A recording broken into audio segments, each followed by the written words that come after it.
Well, hey, this is Jerry bringing another episode of What's Broke Today. Today we've got a 1978 Chevrolet 3/4 ton 4-wheel drive pickup. Has a small block 350 in it that doesn't run very well. I'm going to move the camera up a little closer. And I'm going to hit the throttle and you can kind of see what's going on.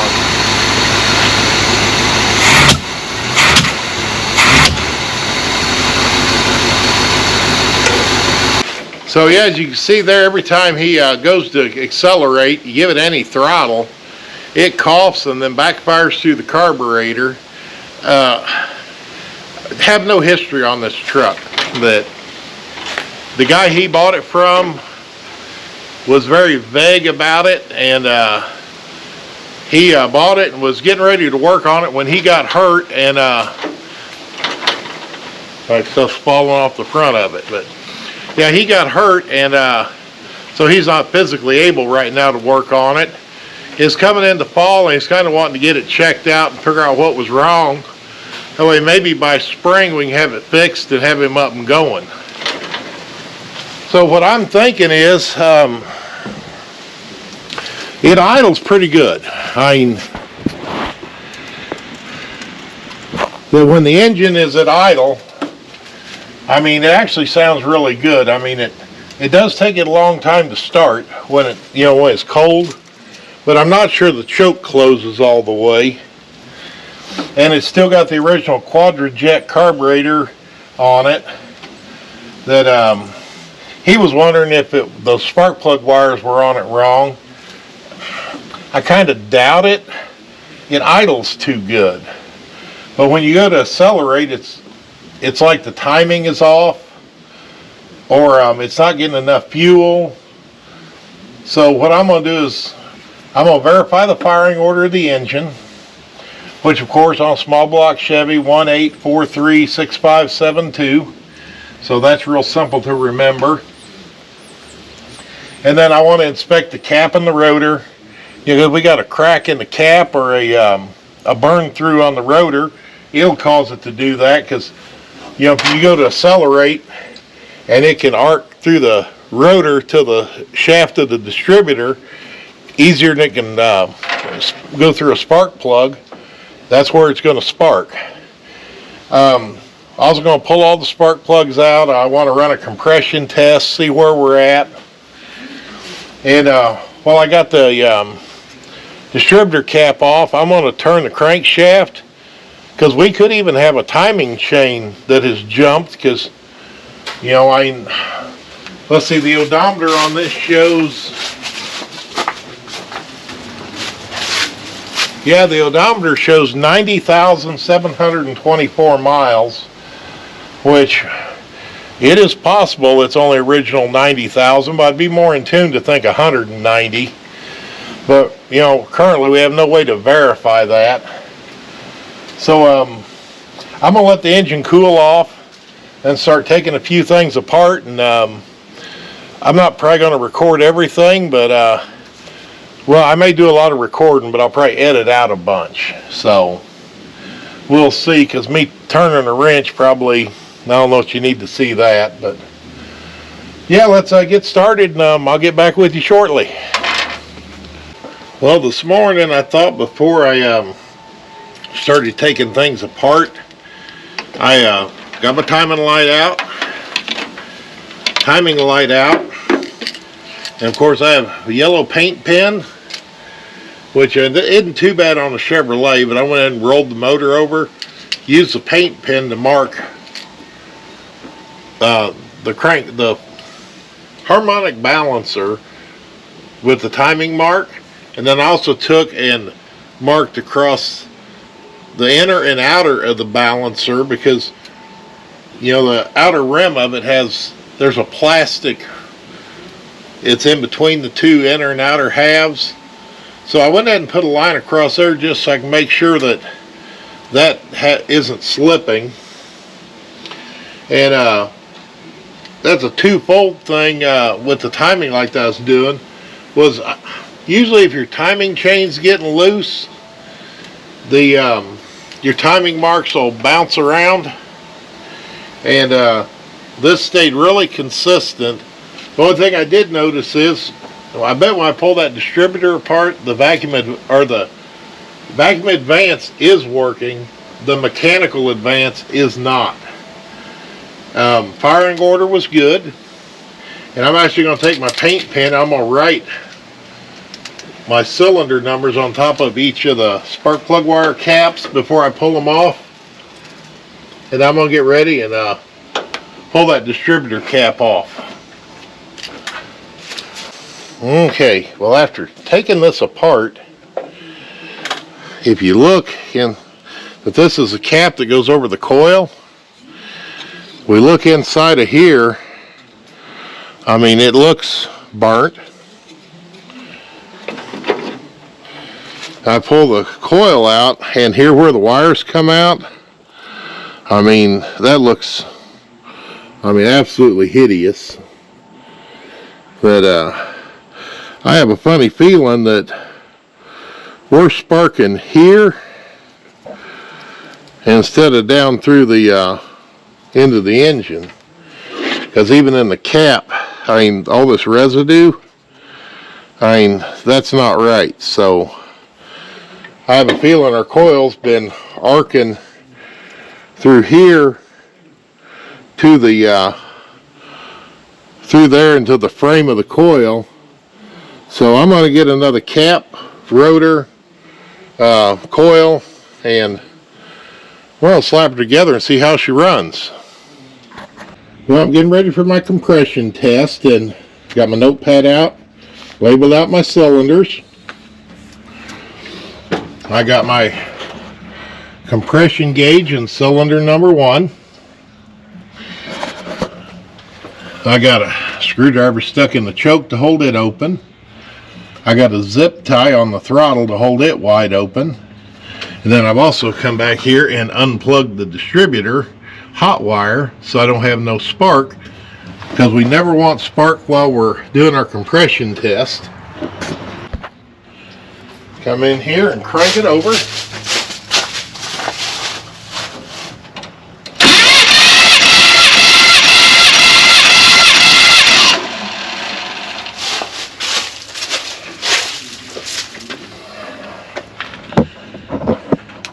And you can kind of hear when it comes up on compression.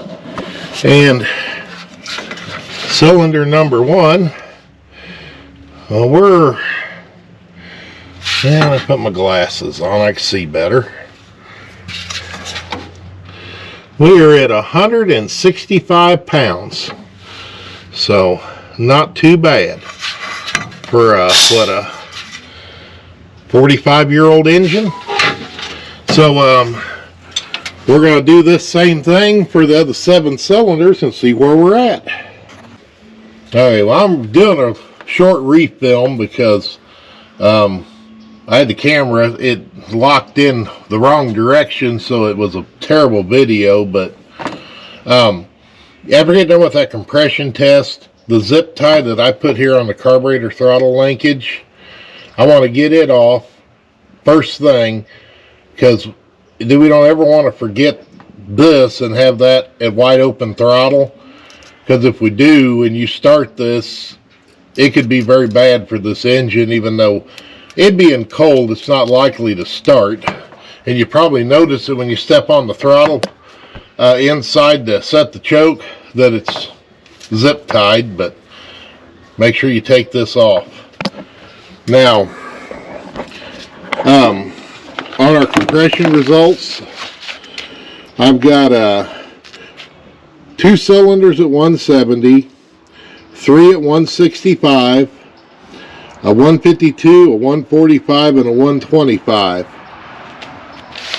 Now, here our deal is, figure, say we average at 165, so that gives us a 10% variance of 16 pounds. Which basically throws 145 and 125 off the board, because that's well more than our 10% variance. But I'm really not going to worry about that, because the thing was running so bad, carboned up as those spark plugs were.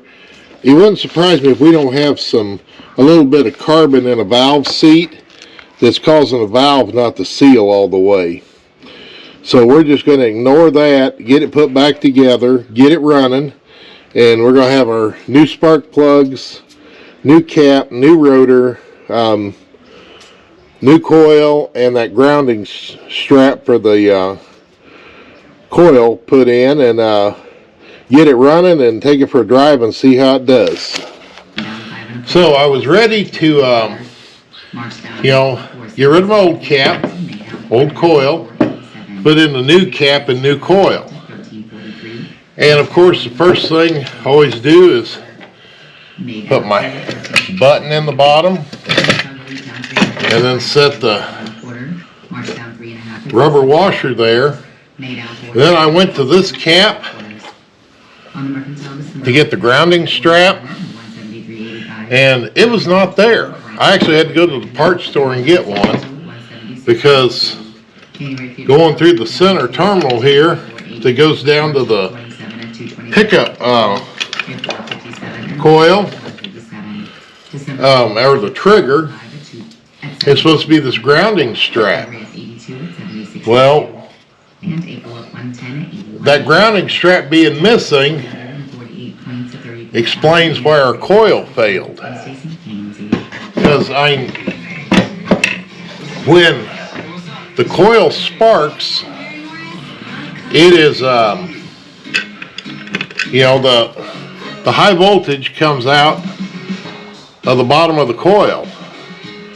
Well, we had our ground wire, of course, going to the body of the coil.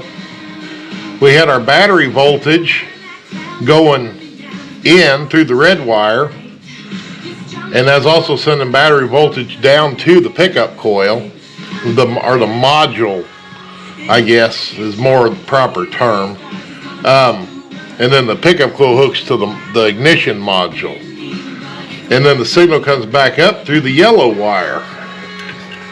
Well, without having that grounding strap, that high voltage, it has to discharge and go somewhere. So, since it couldn't go out through the grounding strap, because normally it would go through the grounding strap, and where you plug in the wires from the module, it would go down in the distributor, and it would contact, basically engine ground. So without engine ground, the high voltage, which, this thing could easily produce 50,000 volts of electricity, it had to go somewhere. So it ended up jumping and coming out through the front of the coil. I'm just thinking I was lucky the truck ran at all, and probably lucky that it didn't burn up the ignition module down in the distributor. Because for me to go out and I did a test drive with the truck, and I borrowed a cap off another vehicle, or actually another distributor, because the motor's not in the other vehicle right now. But I borrowed that cap and rotor, stuck on this truck, and that's how I knew it was going to run good. That the only other thing I found when I was working on it, when I did pull the spark plugs out, the number 2 plug, the electrode was basically closed and was all carboned up. So I'm assuming that, I don't know why the gap was closed, but all the carbon, I would imagine, as bad as this thing was running, that is why everything was carboned up. So I'm going to get this finished putting this together. I done put the rotor on, got the new plugs in, so I'm going to finish getting this cap ready, put it on, then we'll fire up the truck and see how it sounds.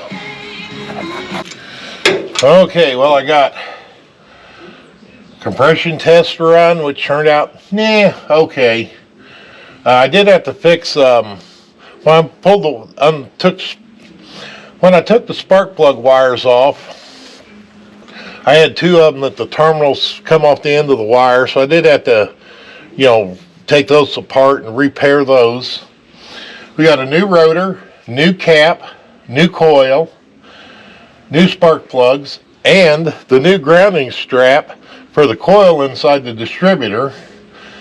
This is going to be our first start, so you're going to see the same thing I do, but I think it should fire right up. So here we go. Watch out, cat.